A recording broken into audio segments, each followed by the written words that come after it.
Before we dive into this massive weekly recap, I have a quick update for my power listeners. I've heard your feedback. You love the analysis, but the short teasers have been cluttering your main feeds. To fix this, I am officially moving all 2-minute Pulse updates and Reddit deep dives to their own dedicated show called AI Unraveled, the Daily Pulse. If you want those quick daily hits without the RSS noise, click the link in today's show notes right now to subscribe to the new feed. This main channel will now be reserved exclusively for our full-length daily news rundowns and weekly specials. Thanks for helping me build a better show. Now let's unravel the week. Welcome to the AI Unraveled Weekly Rundown for the week of February 23rd to March 1st, 2026. I'm your co-host, Anna. This episode is brought to you by Area. As the Pentagon moves AI models onto classified networks and the private sector invests hundreds of billions into new infrastructure, the need for a unified control plane has never been more critical. Area is how you govern the future of your agentic workforce. This was a week of absolute giants. We saw OpenAI raise a record-breaking $110 billion while simultaneously winning a massive seat at the Pentagon's table. But that victory came amidst a geopolitical firestorm, as President Trump blacklisted Anthropic after their CEO refused to drop safety guardrails for military use. We're also breaking down the return of Jeff Bezos with Project Prometheus, the brutal 4,000-person layoff at Block, and the moment IBM's stock plummeted after AI proved it could dismantle the COBOL legacy fortress. This podcast is created and produced by Etienne Newman, senior software engineer and passionate soccer dad from Canada. Now, let's unravel the week that changed everything. Welcome to the AI Unraveled Weekly Wrap-Up for the week of February 23rd to March 1st, 2026.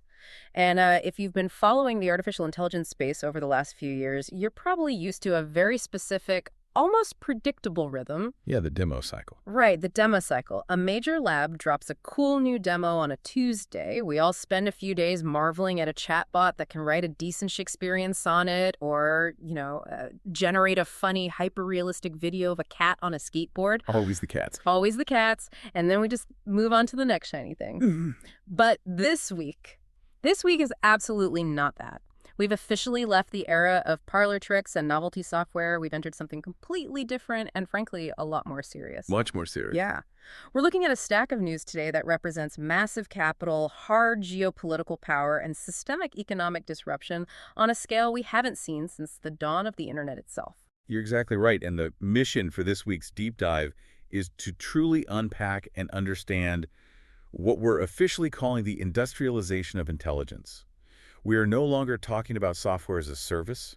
We aren't talking about productivity widgets. We are talking about critical national infrastructure. It's physical now. Very physical. The tectonic shifts we witnessed just in the last 7 days are staggering. We're going to cover a single private funding check for $110 billion. We're looking at the Pentagon outright blacklisting one of the top 3 AI labs in the world. We're seeing entire legacy corporate code bases, the literal backbone of the financial system, being threatened with obsolescence literally overnight. Overnight. Yeah, and we're watching tech giants hedge their hardware bets to the tune of hundreds of billions of dollars. It's a massive amount of information to process, and honestly, if you're watching this unfold in real time, it feels overwhelming.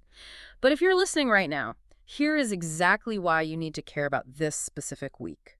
Whether you're actively investing in the market, building a startup, managing a team of software engineers, or just trying to navigate where the global economy is heading over the next decade, the rules of the game fundamentally changed this week. Were rewritten entirely. Exactly. The board hasn't just been flipped, it's been entirely redesigned. So we're going to break it all down for you step by step and figure out what it actually means for the reality on the ground. And realistically, we have to start with the biggest, most complex geopolitical shockwave of the week. We need to talk about the standoff between Anthropic and the Pentagon. This isn't just a procurement dispute. It's a foundational clash over who controls the deployment of frontier models. Right. And before we pull this apart, I want to make a quick note on how we approach these kinds of topics on the wrap-up. We're about to discuss some very direct, heavy-handed actions taken by the Trump administration, the Pentagon, and various AI companies. Our job on this deep dive isn't to take a left-wing or right-wing political stance on this. We are strictly here to impartially report on the sources provided and analyze the geopolitical and industrial fallout. Right. Strictly the mechanics. Exactly. We're looking at the mechanics of the policy, not taking a side on the politics of the administration. And from a purely strategic standpoint, the mechanics of this ban are fascinating. The headline here is that President Trump has ordered all federal agencies to immediately stop using Anthropic's technology. Full stop. It's an immediate, government-wide ban on one of the most advanced AI models currently in existence. It's a massive escalation. Yeah. And to understand the why here, you have to look at the contractual red lines. Anthropic has famously, since its inception, positioned itself as the safety-first AI lab. They built their entire brand identity on it. It's their whole pitch. Exactly. And according to the reports surfacing this week, they outright refuse to let the Pentagon use their AI models for two highly specific use cases: mass domestic surveillance and fully autonomous weapon systems. Anthropic's CEO, Dario Amodei, basically drew a line in the sand, stating the company cannot, in good conscience, allow the military to use its models without those strict contractual limits in place. But the Department of Defense wasn't having it. They insisted that Anthropic must agree to allow their technology to be used for all lawful purposes. That's the exact boilerplate phrasing they demanded. No specific carve-outs, no specialized restrictions on surveillance or weapon systems, just all lawful purposes. Yeah. And when Anthropic refused to budge on that exact phrasing, the hammer came down hard. Defense Secretary Pete Hegseth didn't just quietly cancel a software contract, he publicly declared Anthropic a supply chain risk. And that specific phrase, supply chain risk, is what turns this from a localized dispute into an industry-wide earthquake. In federal contracting, that isn't just a bad PR label, it's radioactive. And touchable. Right. If you're a massive tech company, let's say you're NVIDIA, Amazon, or Google, and you do billions of dollars of business with the U.S. military, you are now legally and contractually obligated to intensely scrutinize your ties with Anthropic. If the Pentagon says Anthropic is a risk to the supply chain, these massive enterprise players might be forced to choose. Do you cut ties with this cutting-edge AI lab to remain compliant, or do you risk losing your lucrative, multi-billion-dollar defense contracts? It forces an impossible choice on the entire ecosystem, right? Because look at the web of investments. Amazon is a massive financial backer of Anthropic and hosts their models on AWS. Google has invested heavily in them. NVIDIA supplies the physical chips they need to train their models. If this supply chain risk label sticks and the government aggressively enforces it, it effectively serves as an attempt to starve Anthropic of compute and distribution. It's an embargo. It really is. And that's exactly why we saw such a dramatic, visceral reaction from the rest of the industry. Sam Altman, the CEO of OpenAI, which is Anthropic's fiercest rival, sent out an internal memo warning his company that the government's threat to invoke the Defense Production Act against Anthropic is not just an Anthropic problem. He called it an issue for the whole industry. Which is an incredibly rare moment of solidarity, or at least shared panic, among competitors who usually spend their time trying to poach each other's researchers. Yeah, they don't usually defend each other. Never. But the Defense Production Act gives the president incredibly broad, sweeping authority to direct private companies to prioritize orders from the federal government for the sake of national defense. If the government can essentially force an AI lab to drop its safety safeguards under the guise of national security, the precedent it sets for these companies' autonomy is staggering. It changes everything. It effectively means the government can requisition frontier intelligence capabilities on demand. But as with everything in this industry, there's a massive paradox sitting right around the corner. Because in the exact same week that Anthropic gets blacklisted for refusing to bend on safety, OpenAI signs a major deal with the Pentagon. This is where I start scratching my head, because the nuances of this corporate strategy feel totally contradictory. OpenAI announced a deal to run its AI models on classified military networks, but when you look at the fine print of what OpenAI actually agreed to, the terms are almost identical to the exact demands that got Anthropic blacklisted. Yep. OpenAI's agreement specifically bars domestic mass surveillance and requires human oversight for autonomous weapons. That's the ultimate procurement paradox. Exactly. Anthropic demands no mass surveillance and no autonomous weapons, and they get banned and labeled a national security risk. OpenAI signs a contract that says no mass surveillance and no autonomous weapons, and they get a ribbon-cutting ceremony and VIP access to classified DoD networks. How does that practically work from a legal standpoint? It highlights just how chaotic, legally ambiguous, and frankly deeply political this entire standoff actually is. What hasn't been fully disclosed in the reporting is whether OpenAI's contract includes that magic catch-all phrase the Pentagon was demanding from Anthropic, all lawful uses. Ah, right. It's entirely possible and frankly likely that OpenAI agreed to sign off on the all lawful uses boilerplate language to satisfy the DoD's procurement officers, but they're relying on existing, nuanced legal interpretations that mass surveillance and autonomous weapons without human oversight currently fall outside of those lawful parameters in their specific deployment context. So they checked the box. They agreed to the overarching terminology while keeping the functional boundaries. Meanwhile, rivals like Google and xAI have reportedly already agreed to the DoD's all lawful purposes language without the same public friction. In fact, xAI just allowed its models into classified settings this very week. So it's essentially a game of semantics. Anthropic tried to hard-code their ethics into the contract, whereas OpenAI accepted the government's standard terms while banking on existing law to act as the guardrail. Precisely. And furthermore, federal contracting experts are already publicly questioning the legal grounding of Anthropic's blacklisting. They're suggesting it might have been a hasty, punitive measure designed to send a message to the tech sector rather than a legally bulletproof procurement decision. Well, the pressure of that message is having very real, very immediate effects on how these companies are governing themselves. You can't just slap a supply chain risk label on a company and expect them to carry on business as usual. Just look at what Anthropic did in response to this pressure cooker environment. This week, they quietly dropped the hard safety limits from their responsible scaling policy. And we cannot overstate what a monumental shift this is for the industry. For years, Anthropic's defining trait, their entire reason for existing as a spin-off from OpenAI, was this specific policy.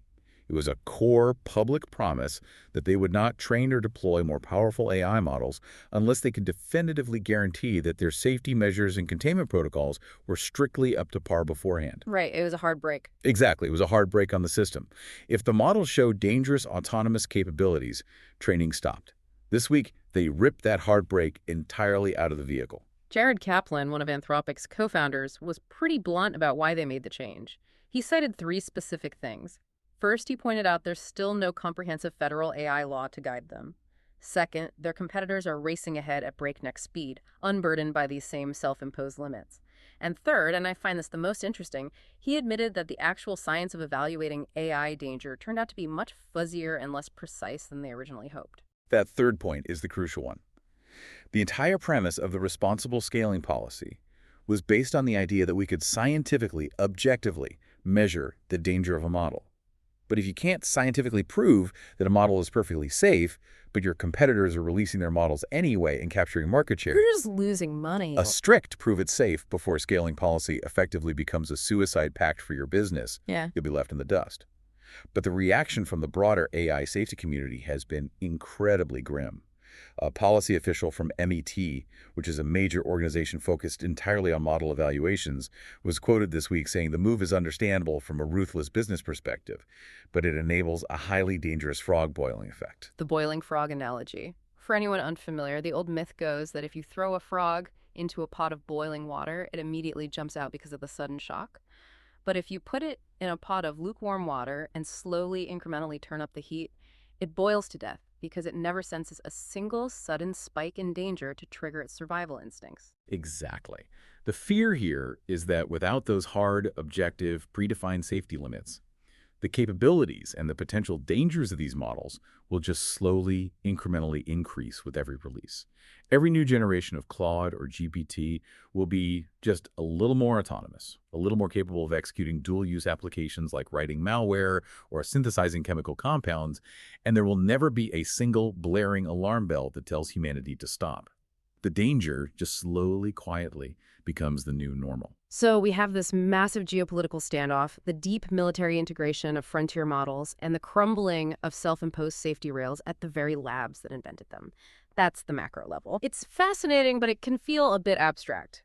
I want to bring this down to the micro level. I want to talk about what this means for the everyday worker, because this week we saw the human toll of this AI integration in a very stark, undeniable way. Let's talk about Block, the payments company founded by Jack Dorsey, the parent company behind Square and Cash App. Dorsey just announced they are laying off 40% of their workforce. That's over 4,000 employees out the door. And let's be clear about what that means corporately. A 40% reduction in force is not a standard end-of-year restructuring to trim some fat. That is a foundational rebuild of a company. You don't cut almost half your staff unless you are completely changing the underlying mechanics of how your business operates. Right. And what's absolutely vital to understand here is Dorsey's explicit justification for the cuts. He didn't cite a struggling macroeconomic environment. He didn't blame high interest rates or a bad quarter. In fact, Block reported $6.25 billion in fourth quarter revenue, which actually beat Wall Street's expectations. Dorsey told his shareholders directly that intelligence tools have changed what it means to build and run a company. He made the deliberate strategic choice to execute sudden, massive cuts to rely on AI agents rather than bleeding jobs gradually over the next few years. It's the brutal, unvarnished reality of the efficiency narrative we've been hearing about for the last 2 years. And frankly, what should send a chill down the spine of anyone currently working in the knowledge economy is how the stock market reacted to 4,000 human beings losing their livelihoods to AI tools. Block's shares rallied more than 20% in after-hours trading immediately following the announcement. 20%. The market isn't just accepting this transition, it is wildly aggressively incentivizing it. Wall Street is looking at enterprise companies and essentially demanding, show us how many humans you can replace with compute to improve your 2026 gross profit outlook. It creates a perverse, albeit entirely economically rational, incentive structure for every single CEO in the Fortune 500. Think about the game theory here. If your direct competitor cuts 40% of their staff, replaces them with multi-agent AI workflows, and immediately sees a 20% stock bump and massively improved operational margins, you are almost in breach of your fiduciary duty to your own shareholders if you don't aggressively explore the exact same path. You have no choice. We are definitively moving from the era of AI as a tool that assists a worker to AI as an agent that replaces the worker entirely. And it's not just the white-collar software engineers or the customer support agents sitting at desks in tech companies who are feeling this squeeze. The surveillance and optimization aspect of AI is hitting the service industry incredibly hard right now. Which brings us to a story that feels like it was ripped straight out of a dystopian sci-fi novel. We need to talk about Patty. Ah, yes. The Burger King initiative. If you haven't heard about this yet, Burger King is rolling out an AI chatbot called Patty. But here's the twist. Patty doesn't talk to the customers. Patty lives inside the headsets worn by the employees working the line and manning the drive-thru. It helps with basic meal prep timing, sure, but its primary, arguably more invasive function is evaluating the human workers in real time. Monitoring everything. It's an OpenAI-powered system actively monitoring every single employee interaction with a customer. It's literally listening for specific compliance phrases like please and thank you, and it's grading their tone for friendliness. It is the ultimate inescapable micromanagement tool. We've gone from human managers occasionally checking in to an omniscient algorithm analyzing your vocal inflection on every single order. Managers can literally query the AI assistant through a dashboard and ask, how is my location performing on friendliness today? And they use those AI-generated metrics as a coaching or punitive tool for their low-wage workers. It's intense. They're piloting this in 500 restaurants right now, with a full rollout plan for all U.S. locations by the end of this year, 2026. What's fascinating to me from a purely technological standpoint, and a bit telling about the current state of physical robotics versus digital software, is that fully automated AI drive-through ordering, where the AI actually takes the order from the customer, is only being tested in fewer than 100 stores. It is currently easier, cheaper, and more reliable to use AI to ruthlessly monitor and optimize low-wage human labor than it is to physically replace that labor at the drive-through window. So, you have Jack Dorsey firing 4,000 highly paid tech workers at the top of the food chain because AI software can do their jobs. And down at the entry level of the service industry, you have an AI whispering in your ear, algorithmically grading your emotional performance while you flip burgers. It's a profound, top-to-bottom restructuring of the enterprise at every single level of the economy. And honestly, if you're a business leader trying to navigate this transition right now, the margin for error has basically vanished. Whether you are suddenly replacing 4,000 jobs with AI agents or dealing with the incredible high-stakes complexities of putting models on classified DoD networks, you cannot afford to fly blind. Absolutely. When you're cutting 4,000 jobs to rely on AI or putting models on classified networks, luck is not a strategy. You need a control plane. AI is the only platform that gives you the governance and cost visibility to run an agentic organization safely. The transition from human-led organizations to agentic organizations is incredibly fraught with risk. You need absolute, granular certainty about what your autonomous agents are doing, how much expensive compute they are burning in the background, and exactly what internal data they're accessing. That is the critical infrastructure layer that AI provides. All right, let's pivot from the corporate restructuring and the human toll, and let's talk about the raw fuel that is powering all of this disruption, the capital. We promised you a mega tsunami of cash at the top of the show, and this week delivered the biggest wave the tech industry has ever seen. OpenAI just officially closed a private funding round of $110 billion. Billion with a B. This single round values the company at $730 billion pre-money. Let's just pause and try to contextualize that number, because the human brain isn't really wired to comprehend it. $110 billion is larger than the entire gross domestic product of many sovereign nations. It's roughly the GDP of a country like Ecuador or Puerto Rico. It is an incomprehensible amount of money for a single private funding round in the history of venture capital. And it is absolutely crucial to look at exactly who is writing these massive checks, because it reveals the underlying architecture of the next decade of the global economy. Let's break down the big players here, because the details of these deals are wild. Amazon is putting in $50 billion. But it's not just a standard cash for equity drop. They are expanding their AWS cloud partnership with OpenAI by an additional $100 billion. The source material notes that OpenAI is going to use this partnership to build a new stateful runtime environment, running its models natively on Amazon's Bedrock platform. Now, for anyone listening who isn't deep in the weeds on back-end infrastructure, what does a stateful runtime environment actually mean in plain English? It's a great question because it's the key to everything that comes next. Think of a standard AI interaction today, like using ChatGPT on your phone, as essentially amnesiac. You ask it a question, it generates an answer, you close the app and start a new chat tomorrow, and it has completely forgotten who you are, what you talked about, and what you were working on. It has no persistent memory. A blank slate every time. Right. A stateful runtime environment fundamentally changes that architecture.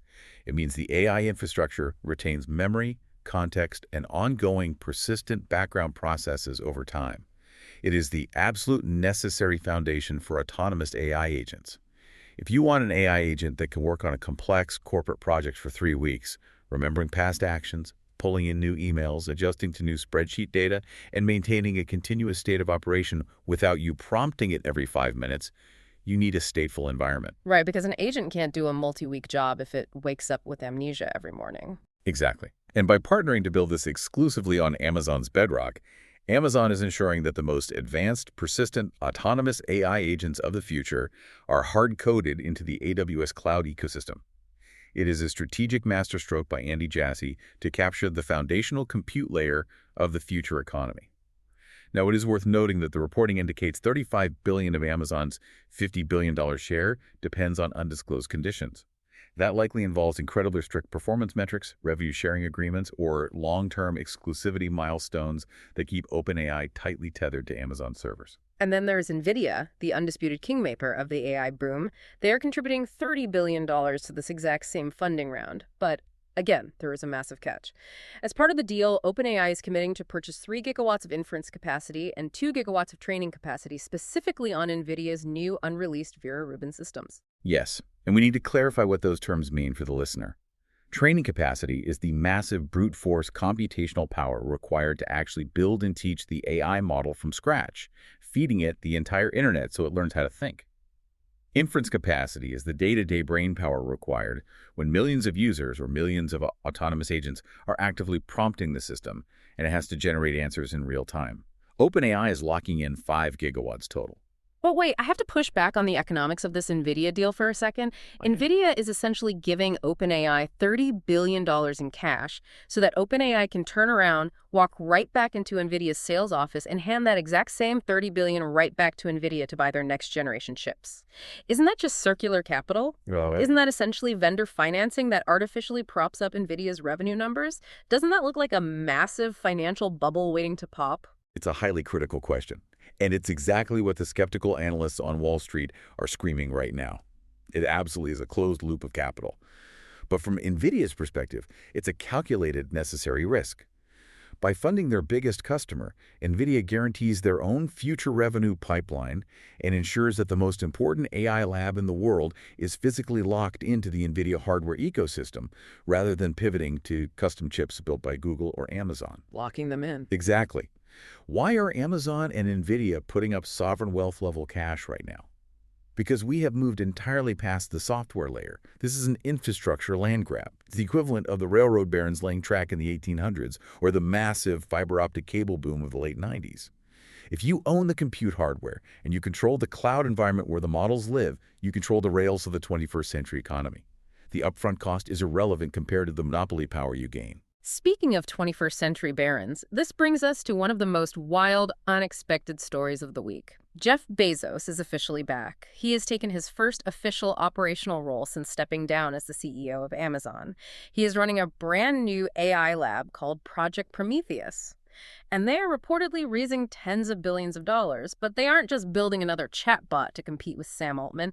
They are doing something entirely different. No, Bezos' strategy here is entirely unique to the current landscape, and frankly, it's ruthless. Project Prometheus, which already quietly raised $6.2 billion last year at a $30 billion valuation, is executing a strategy that sounds like private equity on absolute steroids.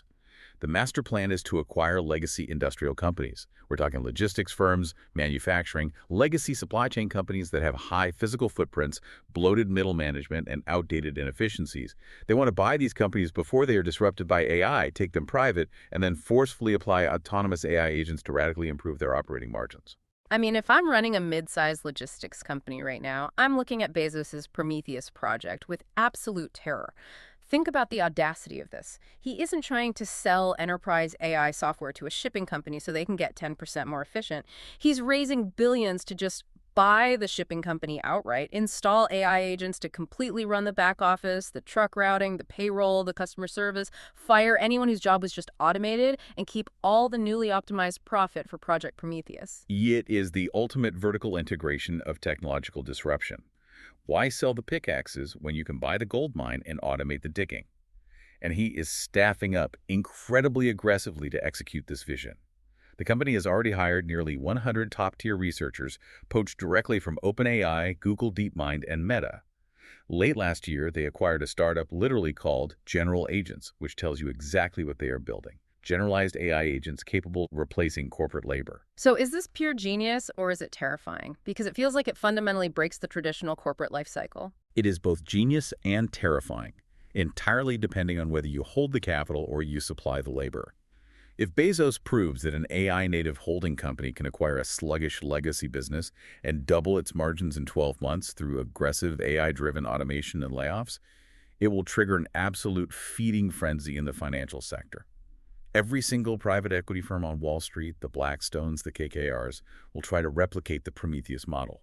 It accelerates the timeline of the industrialization of intelligence from a slow, decade-long software migration into a brutal, highly capital-intensive buyout spree that will sweep through middle America. And speaking of legacy companies suddenly finding themselves in the crosshairs of this technology, let's talk about what happened to IBM this week. Because this ties directly into the idea that old, seemingly impenetrable corporate moats are evaporating overnight. IBM stock took a massive 13% dive this week. A 13% drop for a blue-chip, bedrock, legacy tech giant like IBM is a massive tectonic shift in valuation. It wiped billions off their market cap. And the catalyst wasn't a terrible earnings miss or a massive regulatory fine or a leadership scandal. It was a single blog post published by Anthropic. A blog post. Anthropic published a piece demonstrating that their new tool, which they call Claude Code, can successfully automate the modernization of legacy COBOL systems. Now, for anyone who doesn't spend their weekends reading about 1970s computer programming languages, what exactly is COBOL and why does a blog post about it crater IBM's stock? COBOL stands for Common Business-Oriented Language. It was designed literally decades ago in 1959. But despite its age, it still runs the absolute foundational bedrock of our global financial infrastructure. If you swipe a credit card at a grocery store, check your bank balance on your phone, or process a medical insurance claim, there's a very, very high probability that transaction is routed through an ancient mainframe running millions of lines of COBOL code. It's everywhere. Everywhere. The critical problem the industry faces is that the programmers who originally wrote and know how to maintain COBOL are retiring or passing away. It is a dying language. But the code bases are so deeply embedded, so sprawling, and so unbelievably risky for banks to manually touch that translating them into modern languages like Java or Python has been considered nearly impossible. It's a classic too hard, too expensive, too risky to upgrade scenario. And that exact fear has been incredibly lucrative for IBM. Right, because IBM sells the massive Z mainframes that natively run this ancient code, and more importantly, they sell the wildly expensive multi-year consulting services required to maintain it. They have been aggressively pushing their own AI modernization tool called watsonx, arguing to these banks that the IBM ecosystem is the only safe, trusted home for these mission-critical workloads. But then Anthropic drops this blog post and changes the math. Anthropic definitively demonstrated that their Claude code agent can autonomously map these sprawling, million-line COBOL code bases.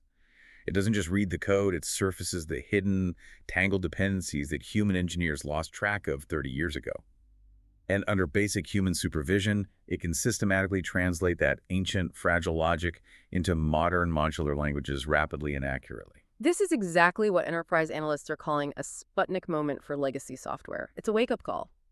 Institutional investors looked at that Anthropic blog post and instantly realized that the decades-long, multi-billion-dollar enterprise migration timelines that IBM heavily relies on for its future revenue projections might suddenly shrink down to a matter of months. If a major bank can pay Anthropic a fraction of the cost to translate their entire backend into modern code that can run on standard, cheap AWS cloud servers, why on earth do they need to keep buying $10 million IBM mainframes? It's exactly. The enterprise moat, built entirely on the premise of it's too hard and risky to change, just evaporated into thin air. And connecting this directly back to you, the listener, if you work in an industry that currently relies on a legacy technical advantage, whether it is an old proprietary codebase, a siloed physical data set, or just a deeply entrenched, complicated bureaucratic process that acts as a barrier to entry, you have to assume right now that an AI agent will soon be able to untangle it, map it, and replicate it in a fraction of the time. The market premium on legacy maintenance is dropping to zero. The premium is shifting entirely to agility and modernization. Which perfectly brings us to the physical reality of all this modernization. We keep talking about models and code bases and digital agents, but none of this exists in the ether. It doesn't live in a magical cloud. It exists in massive, humming, incredibly hot data centers made of concrete and steel. And the physical infrastructure war taking place right now to build those data centers is mind-boggling. Let's look at Meta. Mark Zuckerberg went on an unprecedented spending spree this week to ensure he doesn't get locked into a single hardware vendor. This is a classic supply chain diversification strategy, but it's being played at a scale we have rarely seen in corporate history. Meta formally announced a hardware deal with AMD, reportedly worth over $100 billion. AMD will supply up to 6 gigawatts of instant computing power to run Meta's massive AI infrastructure. Okay, stop right there. We just talked about OpenAI buying 5 gigawatts. Now Meta is buying 6 gigawatts. We throw these numbers around like they're server racks, but we need to ground that in physical reality. A single gigawatt is roughly the power capacity of a large nuclear reactor. It is enough electricity to power a medium-sized American city. Meta is buying the equivalent computing power of 6 nuclear reactors worth of energy consumption just from AMD alone. It is staggering when you frame it like that. The first gigawatt deployment of this deal, which is powered by custom Instinct GPUs built on the new MI450 architecture, is expected to begin spinning up in the second half of this year, 2026. And the financial structuring of this deal is absolutely fascinating from a corporate governance perspective. The agreement includes a performance-based warrant that gives Meta the right to acquire up to 160 million AMD shares, which equates to roughly 10% of AMD's entire company. That stock vests as specific GPU shipment milestones are hit. So they're tying them together. Yeah, Meta is basically telling AMD, we will buy so much hardware from you that we are going to own 1/10 of your entire company as a reward for you actually delivering it on time.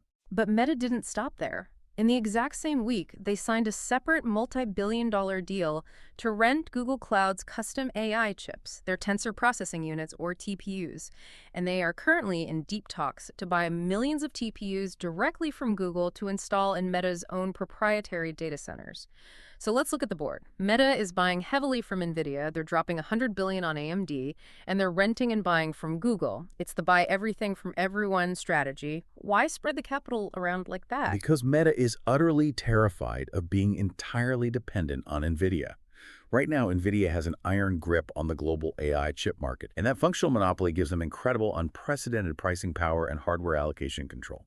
If Jensen Huang decides Meta gets their chips 6 months late, Meta's entire AI roadmap is derailed. Meta is intentionally leveraging its massive, seemingly bottomless capital to artificially prop up viable competitors in AMD and Google's Silicon divisions just to keep NVIDIA honest and maintain some semblance of a competitive supply chain. And yet, despite Meta's best efforts to diversify the market, NVIDIA is still throwing the biggest financial party in tech history. They posted their quarterly earnings this week, and the numbers are just silly. They reported $68 billion in quarterly revenue.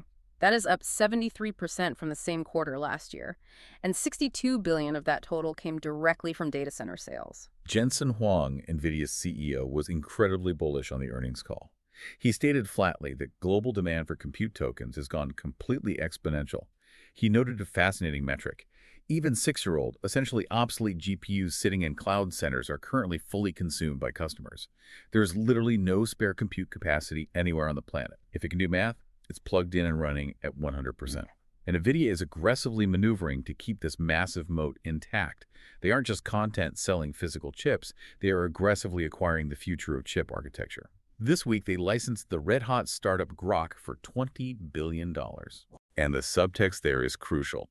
They specifically cut OpenAI out of talks with Grok. Grok builds blazingly fast inference chips, and NVIDIA plans to reveal this newly acquired inference-focused processor at their massive GTC developer conference in San Jose next month. They are ruthlessly boxing out competitors and even boxing out their own biggest customers like OpenAI from achieving vertical integration. But all of this compute, the gigawatts, the massive data centers, the relentless 24/7 manufacturing of GPUs, has a massive, undeniable physical cost on the planet. And this led to one of the more controversial, highly debated moments of the week. Sam Altman was speaking at the India AI Impact Summit, and an interviewer pressed him hard on the massive water usage and energy footprint of AI data centers. His response was, well, remarkably blunt. He didn't mince words. He called the ecological concerns fake and totally insane. He specifically forcefully pushed back on widely circulated claims that a single complex ChatGPT query consumes 17 gallons of fresh water just for server cooling. Right. And his dissent wasn't just a denial of the numbers, it was a deeply philosophical argument. He compared the energy costs of running an AI model to the biological energy it takes to train a human. He argued that if you want a human being to be able to perform a complex cognitive task, like writing a legal brief or coding a website, you have to factor in 20 years of food, fresh water, housing, transportation, and life experience just to get them to that baseline point of intelligence. Compared to the massive footprint of a human lifespan, he argues, a data center pumping out thousands of answers a second is actually highly efficient. It is a highly provocative, techno-philosophical argument, but it completely sidesteps the acute, localized, ecological reality of what is happening right now. You can debate the philosophy all day, but you have to look at the hard data. The International Energy Agency, the IEA, just released projections showing that global data center electricity use will roughly double by 2030 to around 945 terawatt-hours. And the fresh water drawn specifically for cooling those hyperscale centers is expected to triple in the same time frame. You cannot philosophize away a strained local power grid causing rolling blackouts in a city or a depleted municipal water reservoir during a drought. Altman's comments really highlight a growing, intense friction between the abstract, techno-optimist vision of the AI lab billionaires and the very real physical constraints of the planet we live on. And it's not just physical resources causing international friction. We're seeing massive conflicts over digital resources as well. We used to say data is the new oil, right? Well, this week, Anthropic essentially accused 3 major Chinese AI firms of tapping their pipeline. They accused DeepSeek, Moonshot AI, and Minimax of executing a massive coordinated heist of Claude's proprietary data. This involves a highly technical practice known in the industry as model distillation. The Chinese firms allegedly created over 24,000 fake automated accounts and ran 16 million rapid-fire exchanges with Anthropic's Claude model. But they weren't just asking it casual questions. They were systematically, mathematically probing it to map its internal logic, its alignment protocols, and its advanced reasoning capabilities. For the listener, let's clarify model distillation. They are essentially trying to clone the brain and the behavior of the sophisticated model without having to spend the billions of dollars or the gigawatts of energy to do the base training themselves. It's digital counterfeiting. The security report breaks it down by company. DeepSeek focused entirely on stealing the logic and safety alignment data. Moonshot AI specifically targeted agentic reasoning and coding abilities, and Minimax hit the agentic coding capabilities the hardest, being responsible for 13 million of those 16 million automated exchanges alone. Anthropic is understandably furious, and they are not keeping this quiet. They are actively using the forensic data from this heist to heavily lobby the U.S. government. Their core argument is that this level of sophisticated model distillation requires massive amounts of advanced compute power to process the stolen outputs. Therefore, they argue, this completely justifies the U.S. government maintaining and even tightening strict export controls on advanced AI chips to China. They're pointing out to lawmakers that these stolen, distilled models will inevitably be deployed by these foreign firms without any of the safety protections against misuse, like creating bioweapons that Anthropic spent years and billions of dollars developing. It is geopolitical data warfare, plain and simple. So we've covered a staggering amount of ground. We've talked about the Pentagon blacklists, the multi-billion-dollar private funding rounds, the gigawatts of power, the evaporation of legacy software moats, and international data heists. Let's bring this all the way down to the ground level before we wrap up. What does this industrialization of intelligence actually look like for the consumer sitting at home right now? Because the fundamental way we interact with software and hardware shifted this week, too. The overarching theme for the consumer is the definitive transition from ambient AI, which are chatbots just passively waiting for you to type a prompt, to agentic AI, which are autonomous systems that proactively go out and do complex work for you. And the absolute vanguard of this shift this week was the search company Perplexity, launching a massive new system simply called Computer. I've looked at the specs for Perplexity's computer, and it is wild. It's not a single model, it is a multi-agent orchestration system. It uses Anthropic's Claude Opus 4.6 as the core manager or the primary reasoning engine. So as a user, you give it a massive complex project, you type, research the competitive landscape for EV batteries in Europe, design a 10-slide presentation deck with charts, and write a 5-minute spoken script for a pitch. A whole afternoon's work. Right. Opus 4.6 takes that prompt, breaks it down into individual subtasks, and then actively routes those specific tasks out to 19 different frontier models based on what they're best at. It might send the raw data analysis to Google's Gemini, it might send the real-time news gathering task to Elon Musk's Grok, and it might send the creative writing for the script to OpenAI's ChatGPT 5.2. It acts as an entirely autonomous, tireless project manager. It is an incredible, almost magical capability. But it comes with a profound structural shift in consumer economics. This system is currently only available to Perplexity's max-tier subscribers for a whopping $200 per month. But much more importantly than the base subscription fee, it introduces per-token billing to the mainstream consumer market for the first time. This is a huge deal, and it's going to cause some serious sticker shock. Up until now, consumers have been completely trained on flat-rate subscriptions. You pay $20 a month for Netflix, and you watch as many movies as you want. You pay $20 a month for ChatGPT Plus, and you prompt the AI as much as you want within a very generous, usually invisible limit. Per-token billing destroys that model. It means you are paying a microtransaction for the exact amount of compute power your AI agents burn while working on your tasks. Exactly. A token is roughly equivalent to a piece of a word or pixel in an image. When these multi-agent systems are out there researching, summarizing thousands of pages, coding, and constantly talking back and forth to each other to refine a presentation, they are burning through millions of tokens in the background. Suddenly, managing your personal AI usage feels less like paying for a simple Spotify subscription and much more like a chief technology officer actively managing AWS cloud compute costs to stay under budget. Consumers are going to have to quickly learn to optimize their prompts, not just to get better answers, but to literally save money. I can already hear the conversations in households next year. Sorry, kids, we can't afford to have the AI render that custom 3D bedtime story video tonight.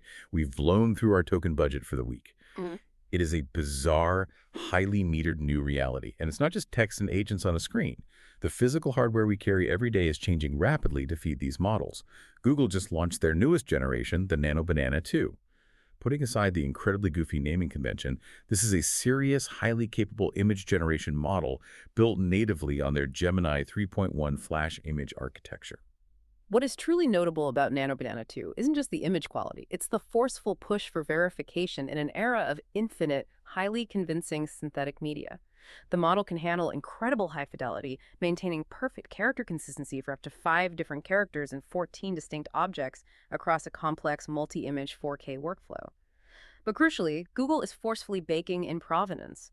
They are forcing every single image created with this model to carry a cryptographic Cynthiaid watermark, and they are fully supporting C2PA content credentials. For the listener, C2PA is essentially a digital nutrition label for media. It permanently attaches metadata to a file showing exactly when, where, and how an image was generated or altered by AI. Exactly. Google claims people have already actively verified over 20 million images using these credentials since last November. We are slowly, painstakingly building the necessary digital immune system for a post-truth visual web. And Apple is taking this visual integration even further into the physical world. Tim Cook is heavily, publicly telegraphing their next major hardware push, which revolves around visual intelligence wearables. Cook has a very well-known, highly predictable pattern as a CEO. He talks up a broad concept conceptually in interviews for a year or two to prime the market before dropping the actual hardware. He did it with health sensors and heart rate tracking long before the Apple Watch launched, and he did it with augmented reality years before the Vision Pro was announced. Right now, he is constantly talking about visual intelligence. The overwhelming expectation among hardware analysts is that we are going to see AirPods with built-in cameras or perhaps a dedicated AI pin or pendant launched very soon. And the goal here isn't just to let you take hands-free photos for Instagram. It is to give Apple Intelligence a continuous, live, real-time video feed of your physical world. You look at a restaurant across the street, and the AI reads the menu and whispers the Yelp reviews directly into your ear. You look at a broken pipe under your sink, and it highlights exactly which wrench you need to use to fix it. The AI is no longer trapped behind the glass of your phone. It is actively wearing your eyes. So if we synthesize everything we have covered in this massive wrap-up, this week proved definitively, beyond a shadow of a doubt, that AI is no longer a distinct, siloed software category. It has mutated. It is now critical national infrastructure that the Pentagon is willing to legally fight over. It is an enterprise wrecking ball, fully capable of erasing 4,000 jobs at Block or vaporizing IBM's 50-year legacy moat in a single afternoon. And it is the target of the most capital-intensive, physically demanding industrial build-out in the history of human civilization, requiring literal gigawatts of power and hundreds of billions of dollars from titans like Amazon, Meta, and NVIDIA just to keep the lights on. The industrialization of intelligence isn't a future prediction anymore. It is here right now. It is messy, it is insanely expensive, and it is reshaping the geopolitical, physical, and corporate landscape as we speak. Which leaves us with a final, lingering thought for you to ponder based on everything we've unpacked today. We are seeing massive leaps in multi-agent autonomous systems. We are building gigawatt-scale data centers that rival small cities to power them. But as consumer pricing shifts to a metered per-token billing model, and billionaires like Jeff Bezos buy up legacy industrial companies for the sole, explicit purpose of automating their human workforces out of existence, we have to ask a fundamental, almost existential economic question. When the cost of digital intelligence inevitably approaches zero, and an AI agent can execute complex logic flawlessly, endlessly, and for pennies on the dollar, does human experience, human creativity, and human labor become the ultimate luxury good, highly prized and artisanal? Or does the human knowledge worker just become an obsolete legacy system, exactly like a sprawling COBOL codebase, just waiting to be mapped, translated, and quietly rewritten out of existence? It's the defining question of the next decade. Thanks for joining us for this week's deep dive. We'll be back next week to untangle whatever the future throws at us next. That wraps up our massive weekly summary for March 1st, 2026. The signal for this week is the consolidation of power. We are no longer looking at a playground of startups. Between the $110 billion funding rounds, the federal blacklisting of ethical labs, and the $100 billion hardware deals between Meta and AMD, the walls are being built.